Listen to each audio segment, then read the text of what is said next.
Assalamualaikum warahmatullahi wabarakatuh. Bismillahirrahmanirrahim. Ada istilah menarik, kalau ini saya ngertinya dari dunia komputer, file save system. Ini yang ngerti komputer mesti ngerti ya. Selalu persiapkan dirimu untuk jika seandainya mengalami kegagalan.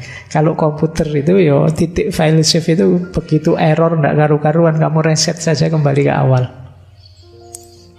aman sudah. Kamu juga begitu. Dalam dirimu sediakan ruang untuk file save system ini. Karena hidupmu tidak tentu. Kita tidak ngerti nanti menghadapi apa, mengalami apa. Ya mungkin dalam jangkauan pengetahuan kita nyaman-nyaman saja, tapi sopo ngerti. Siapa tahu. Wong kita tidak ngerti dalam hidup kita ini nanti akan mengalami apa saja. Ya siapa tahu nanti tiba-tiba perang dunia ketiga muncul misalnya. Jangan-jangan kamu malah seneng, wah kuliah libur berarti Pak. Iya. Wong dunia serba ndak mesti kan sekarang. Kayak kemarin, tiba-tiba gara-gara virus yang sangat kecil saja jungkir balik orang seluruh dunia. Kamu tersisihkan di pojok-pojok rumahmu semuanya. Itu kalau ndak siap mental selesai kita. Maka sediakan file save system dalam diri kita. Nah, gimana Pak manusia bisa punya file save system? Kalau komputer sih gampang. Ada banyak, kemarin kita belajar banyak teori tentang ini. Mungkin bisa kembali ke episode-episode patah hati menurut banyak filosof, banyak kalangan dan lain sebagainya. Dalam rangka membangun ini, file save system. Saya kasih contoh ya, file save system. Ini saya ambil dari para filosof eksistensialis. Ini bagi saya semacam personal file save system. Membangun sistem ketangguhan dirimu. Biar kamu tidak jatuh, biar kamu tidak runtuh mengalami apapun. Ini boleh dicek di pikiran-pikirannya filosof eksistensialis seperti Schopenhauer atau Nietzsche, Kierkegaard, dan lain-lain. Yang pertama misalnya, kalau ini filsuf jalan estetis, estetika, seni, keindahan. Filsuf model ini meminta kita untuk punya sistem katarsis yang mampu membuat kita melampaui ruang waktu hidup kita. Katarsis itu semacam pelampiasan. Biasanya memang ranah katarsis ini ada di dunia estetik. Lagu, film, apalagi tari, apa saja monggo yang bisa jadi pelampiasanmu. Wah, kalau saya jenuh luar biasa Pak, biasanya saya dengerin musik yang tenang, yang syahdu, jadi rasanya melayang lupa dengan masalah. Tidak apa-apa, itulah katarsis. Terserah, mungkin ada Pak, kalau saya tidak begitu Pak. Saya itu kalau sudah jenuh, pol habis, saya jalan pokoknya. Entah jalan-jalan kemana, kalau lelah balik lagi. Apa sepedaan saya Pak, atau monggo saja. Ini katarsis namanya. Ini bisa jadi file save system. Meskipun kalau katarsis ini solusi sementara. Tidak apa-apa. Kalau orang sama sekali tidak punya pembuangan dari kejenuhannya, itu nanti bisa melahirkan stres-stres, tekanan-tekanan, depresi-depresi. Asal yang positif ya, jangan yang negatif. Ya yang negatif itu sekalian tahu sendirilah. Saya tidak perlu mencontohkan. Yang masih dalam koridor positif, kamu mau dengerin musik mungkin oke. Kamu mau Pak, saya biasanya kalau jenuh itu nonton drakor Pak. Ya tidak apa-apa, wis nonton saja. Kalau kamu yang membuatmu lega, membuatmu nyaman, Saya ngaji, Pak. Alhamdulillah. Loh, ya kan tidak apa-apa, bagus yang mau ngaji. Saya tahajud, Pak. Saya monggo saja. Yang penting kamu ada katarsismu, pembuanganmu. Saya, Pak, teriak, Pak, tidak apa-apa. Saya mukuli bantal, Pak, tidak apa-apa, wis. Yang penting kamu punya katarsisnya. Asal jangan mukuli teman aja. Kalau itu negatif. Nah, jalan estetik sementara, durasinya pendek. Iya, kamu waktu mendengarkan lagu tenang kamu, tapi begitu lagunya mati, masalahnya datang lagi. Tapi mendengarkan lagu terus-terusan jenuh. Jadi dia tidak bisa jadi solusi permanen. Ada jalan lebih permanen, yaitu jalan etis. Jalan etis itu distraksikan kegalauanmu, masalahmu, kesedihanmu ke arah perbuatan-perbuatan baik. Wah, saya bakti sosial saja lah, Pak. Wah, saya melakukan ini itu yang kebaikan untuk sesama. Ini namanya jalan etis. Lebih panjang daya filsafnya. Sekarang saya sibuk membantu yatim piatu, Pak. Ini lebih panjang. Sekarang saya sibuk bantu teman-teman yang tidak mampu, lebih panjang. Jadi boleh kamu sibukkan dirimu dalam kebaikan, apapun jenis kebaikannya. Ini namanya jalan etis. Tidak sekedar mencari katarsis, tapi juga katarsis yang membawa manfaat, maslahat untuk sesama. Ini namanya jalan etis. Ada yang ketiga, jalan asketis. Jalan asketis itu jalan spiritual sebenarnya orang menyebutnya, tapi maksudnya kamu agak menjauh sebentar dari keramaian. Yang bikin kamu suntuk luar biasa itu keterikatanmu, kemelekatanmu dalam keseharianmu. Tarik diri sebentar. Istirahatkan pikiran, hatimu, kesibukanmu sehari-hari. Ini jalan asketik. Tidak apa-apa sementara tidak ketemu temanmu. Wong temanmu tidak pernah kangen padamu kok. Jangan-jangan kamu minggir sebentar, mereka syukuran. Alhamdulillah dia tidak ada. Jadi ayo minggir, tidak apa-apa. Yuk minggir sementara untuk bersih. Kalau orang sufi ada kholwat, ada uzlah. Dalam rangka pembersihan. Nanti kalau sudah tangguh, sudah kuat, tidak mudah terpengaruh, kembali lagi. Jalan asketik lebih permanen. Jadi karena nanti kita jadi tangguh mental batin kita. Ayo ya, kamu bangun sendiri. Saya tidak tahu kamu mampunya di level mana membangun fellowship system ini. Tapi semoga kalian bisa di salah satunya ada. Jangan sama sekali tidak punya. Biar kamu tidak kesulitan nanti kalau ada masalah. Biar kamu tidak sama sekali drop jatuh. Ya syukur-syukur kamu bisa kayak ceramah dulu kalau ngaji yang dulu, kembali pada Allah, sadar untuk lebih baik gitu ya. Kayak gitu alhamdulillah kalau bisa. Tapi kan saya tahu levelmu. Kalau dipaksa terlalu tinggi malah tidak jalan. Kamu cari sendiri ya paling tidak katarsis dari estetik, etis maupun asketik. Baik, jadi ini berhubungan dengan hidup yang serba negatif tadi loh. Hidup yang kita banyak sekali ketemu kemalangan-kemalangan hidup. Oke, kita lanjutkan. Sekarang kita cari pendalaman-pendalaman solutif menghadapi kesulitan hidup. Saya awali dari sini. Kepahitan-kepahitan seperti diuraikan oleh Murphy's Law tadi ya, tidak mustahil akan kita alami. Bahkan lebih dahsyat dari sekedar itu. Kita perlu kesiapan mental. Jangan sampai karena hal-hal yang tadi kita sebut receh itu, kita benar-benar drop. Apalagi untuk hal-hal kesulitan besar. Kadang-kadang kan sepele sih, tapi kita stresnya luar biasa.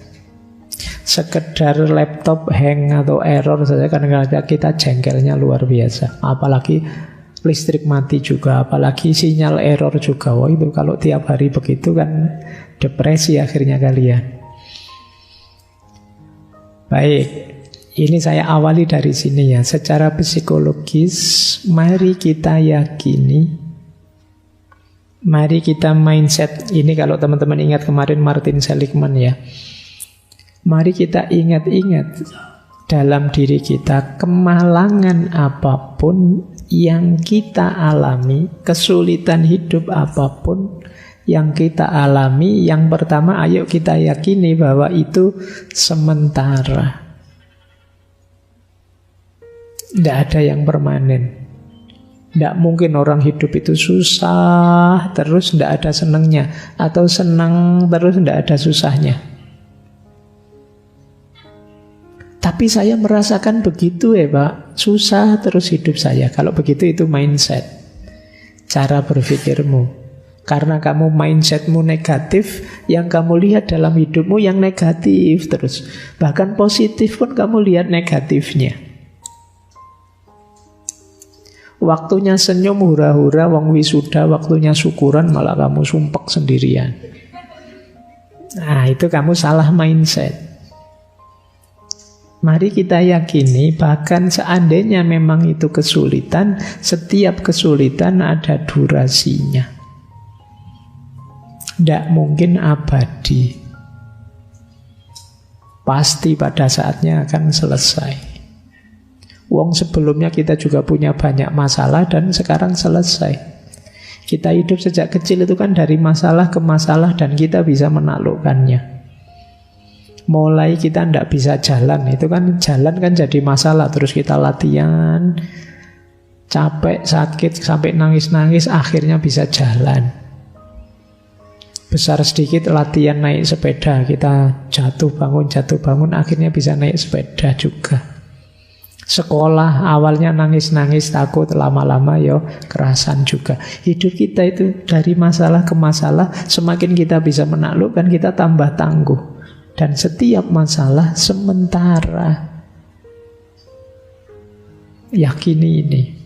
Jadi kalau kalian mungkin hari ini sedang stres, sedang sedih, sedang susah, yakinlah bahwa masalahmu sementara. Sebagaimana dulu semua masalah yang lain yang sekarang sudah berlalu. Yang kedua, semua yang terjadi ini spesifik. Spesifik itu tidak holistik. Mungkin di dunia kerja kamu bermasalah, tapi di bidang kesehatan kamu hebat. Mungkin dalam aspek nilai ketika kamu kuliah, kamu jelek, tapi dalam aspek pertemanan kamu hebat, temanmu banyak. Nah, itu menyadari bahwa semua masalah spesifik. Mungkin kamu tidak terlalu ganteng, tapi senyummu, semua lari kalau melihat. Yo, lari mendekat maksudnya kan. Jadi sadarilah bahwa spesifik kok masalah itu. Hidupmu tidak sepenuhnya tergantung di masalah itu. Bahkan seandainya masalah itu tidak selesai, bukan berarti kamu tidak layak hidup. Ada banyak bidang hidupmu yang lain yang luar biasa. Apapun itu. Jadi kamu sadari yang kedua ini ya, masalahmu spesifik, tidak holistik. Maka tidak ada satu kesulitan pun yang pantas membuatmu bilang dunia saya hancur Pak, hidup saya habis. Enggak. Hanya satu bagian kecil seandainya ada yang memang benar-benar menurutmu gagal. Itu pun bisa ditutupi banyak hal yang lain.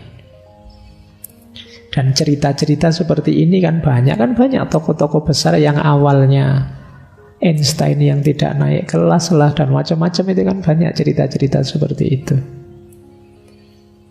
Wah, saya bolak-balik putus, stres Pak, saya mungkin tidak bakat punya pasangan. Ya tidak apa-apa, emangnya hidup hanya tentang pasangan?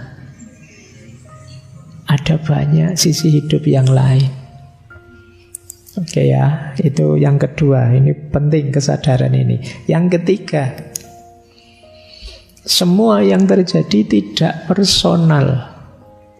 Tidak personal itu jangan sampai kita merasa aku saja yang susah kayak gini. Orang lain juga banyak. Tidak usah khawatir. Tidak personal itu mungkin kalau bahasa kalian, jangan baper, jangan GR. Bukan hanya kamu yang susah, yang lain juga susah. Masing-masing orang punya masalahnya sendiri-sendiri. Jangan dianggap kamu saja yang susah. Kadang-kadang kan kita jadi sensi karena merasa aku saja yang susah selama ini. Dosa apa aku sama Allah kok aku dikasih gini terus? Lu yang selain kamu juga banyak dengan ujiannya masing-masing. Jangan dianggap personal. Allah kok ngincer aku terus tuh ya, aku itu.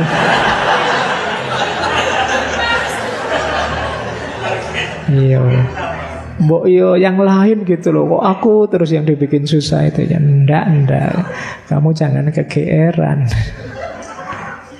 Jadi yuk jangan dianggap personal lah. Ndak, semua orang ujian itu maknanya luas sekali. Jangan-jangan itu justru bukti sayangnya Allah padamu. Boleh diulang kembali dulu patah hati dari perspektif sufisme. Dan yang terakhir tentu saja semua yang terjadi ada hikmahnya.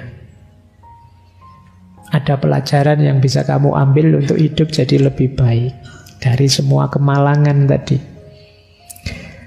Nah, kalau itu solusi praktis yang kanan itu. Yang pertama apa? Tenang, turunkan tensi, ambil nafas dalam-dalam.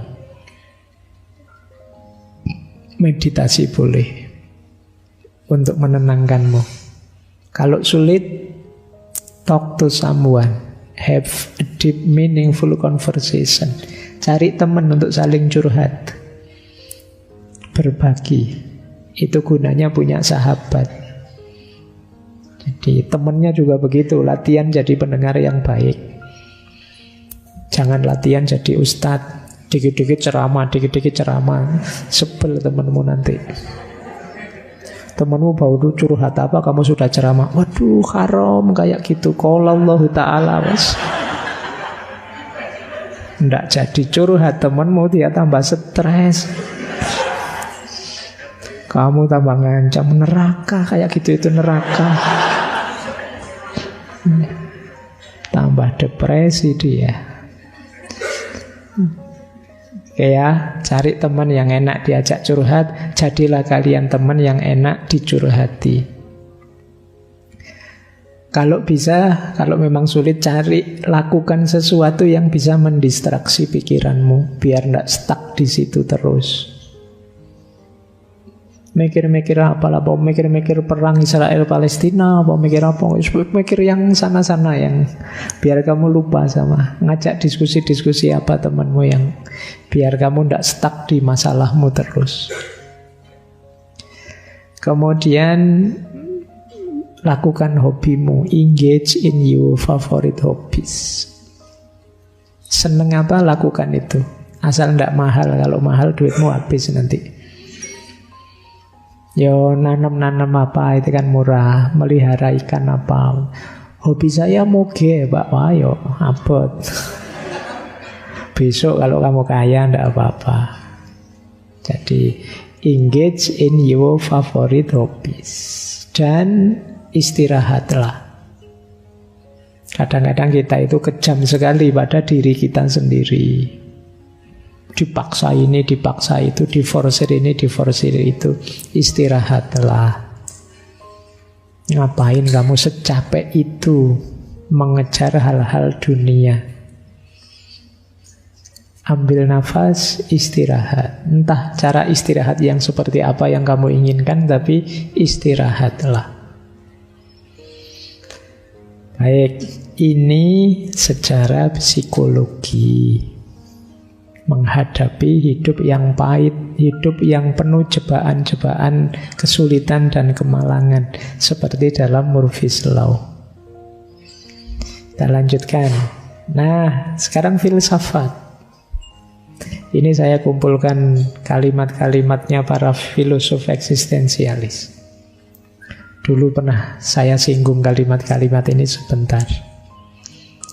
Secara rasional perhatikan kalimat ini. Yang pertama, man can do what he will, but he cannot will what he will. Manusia memang bisa mengupayakan, mewujudkan keinginannya. Tapi dia tidak bisa ngatur, saya itu harusnya ingin apa, pantasnya ingin apa. Keinginan itu ya muncul begitu saja dari situasi di sekeliling kita. Berarti apa? Pinter-pinterlah kita mengendalikan keinginan. Karena seringkali sumber masalah kita adalah ketidakmampuan kita mengendalikan keinginan. Semakin tidak realistis keinginan kita, semakin berat hidup kita. Yo, boleh orang punya cita-cita. Yo, memang para motivator meminta kita punya mimpi yang tinggi, punya cita-cita yang besar. Tapi sebesar apapun keinginanmu, pastikan masih dalam jangkauan realitas hidupmu. Kalau yang di luar itu ya nanti jatuhnya kamu stres sendiri loh. Atau boleh kamu atur, Pak, ini keinginan jangka pendek, ini keinginan jangka menengah, ini jangka panjang, ini jangka panjang. Boleh kamu atur begitu. Pak, pada akhirnya saya ingin jadi presiden misalnya. Untuk kalian mungkin masih mungkin saja. Nah, step saya pertama, target jangka pendeknya lulus cepat, nilai terbaik. Jangka menengahnya saya masuk partai, Pak. Nah, sukses di situ terus baru nyalon DPR. Nah, nanti kalau sudah sukses DPR baru nanti nyalon jadi gubernur apa-apa. Jadi semoga ya bisa cepat jadi gubernurnya, biar kan masih muda boleh jadi presiden juga sekarang. Nah, terus baru iya. Jadi itu namanya target jangka pendek, jangka menengah, panjang, jangka panjang nanti. Kalau ini boleh mimpi besar tapi terukur. Jangan mimpi yang tidak terukur, yang kamu sendiri tidak tahu strategi mewujudkannya gimana. Pak, saya pingin nanti jadi konglomerat paling kaya. Ya kira-kira 10 tahun lagi lah, Pak. Lu caranya gimana? Nggak tahu, Pak. Nah, kalau nggak tahu ya jangan. Kalau tahu nggak apa-apa. Saya ada cara cepet, Pak. Yo, saya deketi saja anaknya konglomerat. Sopo ngerti mau, nanti kan saya jadi mantunya konglomerat misalnya. Nah, ya boleh kamu rancang masa depanmu, tapi yang realistis.